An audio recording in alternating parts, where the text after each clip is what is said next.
Hello అండి అందరికీ. మీ అందరికీ తెలుసు రీసెంట్గా ఐబొమ్మ నిర్వాహకుడు ఇక్కడ మీరు చూసుకున్నట్లయితే ఈయన ఉన్నారు కదా, ఈయన పేరు వచ్చేసి ఇమ్మడి రవి అనమాట.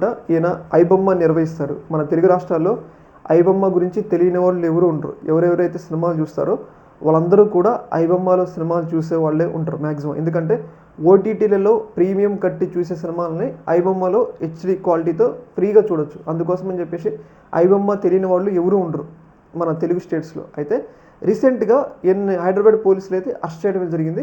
ఈ అరెస్ట్ అనేది తీవ్ర స్థాయిలో ఒక సంచలనంగా మారిందనమాట. ఎందుకు అంటే ఈయన ఇంతకుముందు పోలీసులకి ఛాలెంజ్ చేశారు, మీరు నన్ను పట్టుకోలేరు, పట్టుకోవాలని చూస్తే మీ యొక్క సీక్రెట్లన్నీ బయట పెడతా, మీ వ్యక్తిగత సమాచారాన్ని అంతా బయట పెట్టని చెప్పేసి పోలీసులకి వార్నింగ్ అయితే ఇవ్వడం జరిగింది.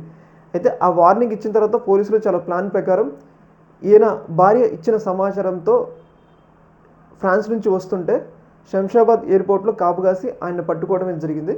ఏదేమైనా కానీ ఈయన అరెస్ట్ అనేది తెలుగు రాష్ట్రాల్లో సంచలనంగా మారింది. ఈయన భార్య ఇచ్చిన సమాచారంతోనే పట్టుకున్నారని చెప్పేసి మనకైతే తెలుస్తూ ఉంది. పోలీసులు చాలా తెలివిగా వాళ్ళ కుటుంబం వైపు నుంచి ఇన్వెస్టిగేషన్ చేస్తూ ఈయన పట్టుకున్నట్లయితే మనకైతే తెలుస్తూ ఉంది. ఈయన మంచి టాలెంటెడ్, చదువుకుంది కూడా ఎథికల్ హ్యాకింగ్ అంట. కాకపోతే ఎథికల్ హ్యాకింగ్ చదువుకొని ఇలా పైరసీ చేసి ఇట్లా ప్రజలకైతే అందిస్తున్నారు. అంటే ఈయనకి ప్రజల్లో కూడా మంచి ఫాలోయింగ్ అయితే ఉందన్నమాట.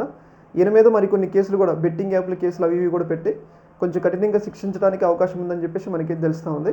ప్రజల్లో అయితే మంచి ఫాలోయింగ్ ఉంది. ఎందుకంటే అధిక ధరలు సినిమా చూడలేని వాళ్ళు ఐబొమ్మలో హెచ్డీ క్వాలిటీ చూడటం వల్ల ఈయనకి మంచి ఫాలోయింగ్ కూడా ఉందని చెప్పేసి మనకైతే అర్థమవుతుంది అనమాట.